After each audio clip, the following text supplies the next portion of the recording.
Bonjour à tous, le point de l'actualité nationale en quelques lignes, a commencé par le Conseil des ministres qui s'est tenu hier au palais présidentiel. Plusieurs décisions prises lors de cette rencontre, notamment l'introduction du vaccin dans le dispositif de prévention contre le coronavirus.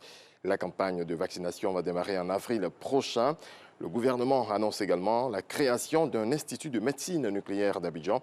Cet institut permettra le diagnostic et le traitement de diverses affections tels que le cancer de la thyroïde, le cancer du squelette et le cancer de la prostate, ainsi que le diagnostic de la crise cardiaque et de l'embolie pulmonaire. On écoute le porte-parole du gouvernement. Dans le cadre de la lutte contre la pandémie de Covid-19 en Côte d'Ivoire, le gouvernement a mis en œuvre plusieurs actions de prévention, de dépistage et de prise en charge des cas de Covid-19. Au stade actuel de l'évolution de la pandémie et des recherches pour un vaccin fiable et efficace à un coût abordable, l'une des meilleures actions de prévention devrait être la vaccination. Aussi, à l'instar de tous les pays du monde, notre pays se prépare à l'introduction du vaccin contre la COVID-19 dans l'arsenal de prévention. À cet effet, notre pays a adhéré au mécanisme COVAX dédié au financement de la recherche pour accélérer et garantir la productivité ainsi que l'accès des vaccins contre la COVID-19 aux pays à faible revenu et à revenu intermédiaire. Ainsi, sur recommandation de l'OMS, notre pays a opté pour la vaccination en priorité du personnel de première ligne, à savoir le personnel de santé, les forces de défense et de sécurité et les enseignants. Ensuite viendront les personnes âgées de plus de 50 ans, personnes avec des pathologies chroniques et enfin les voyageurs internationaux. Environ 5 millions de personnes, soit 20% de la population, sont ciblées par cette vaccination prévue pour débuter en avril 2021. Tourner le dos à la corruption, c'est le message du Premier ministre aux différentes couches de la société.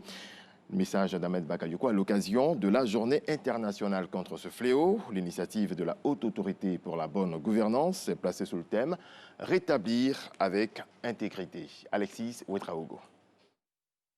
La corruption affecte toute l'architecture de nos sociétés.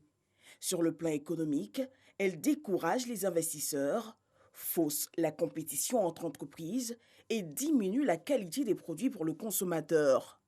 Sur le plan politique, elle plombe l'efficacité de l'action gouvernementale et fait perdre la confiance des populations dans les institutions publiques.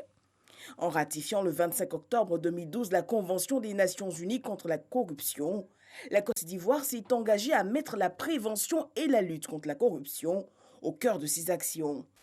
La Côte d'Ivoire a réalisé au cours de la période récente des progrès notables en matière de lutte contre la corruption, Votre Excellence. Selon l'indice de perception de la corruption de Transparency International, le pays a gagné 24 places en 7 ans, en passant de la 130e place en 2012 à 106e place en 2019. Cette célébration de la Journée internationale de lutte contre la corruption se veut donc l'occasion de lancer un appel à toutes les couches de la société ivoirienne sur la nécessité de ne pas baisser les bras dans la lutte. Je profite donc de cette tribune pour sensibiliser les leaders d'opinion, les dirigeants et les cadres supérieurs sur la nécessité d'assurer le leadership éthique dans leur milieu ou organisation afin de donner l'exemple qui motive la base. Un appel que soutient le chef du gouvernement. Ahmed Bakayoko a réaffirmé l'engagement de l'État dans cette lutte contre la corruption.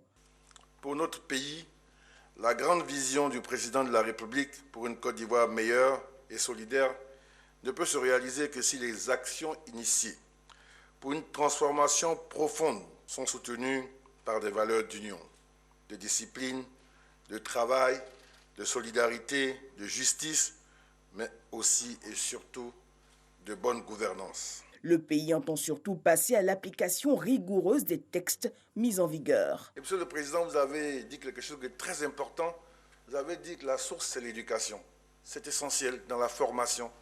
Si un enfant déjà apprend à tricher à l'école primaire, Mais évidemment, il aura très peu de scrupules à être un agent corrompu ou responsable, parce que ça va devenir une seconde nature, parce qu'il va se dire c'est comme ça que le monde évolue. Si nous voulons porter le mérite par le travail et le respect, la considération que la société peut avoir vis-à-vis de ces personnalités, de ces personnes qui se distinguent par leur travail, par l'effort et des résultats, nous allons arriver à inverser ces valeurs-là et vous allez avoir des gens qui sont simplement fiers de leur intégrité. La Haute Autorité pour la bonne gouvernance entend, elle, poursuivre ses efforts en vue de bâtir une société ivoirienne dans laquelle l'intégrité devienne un principe. Merci à toutes et à tous de votre attention. Prochain retour de l'actualité à 7h.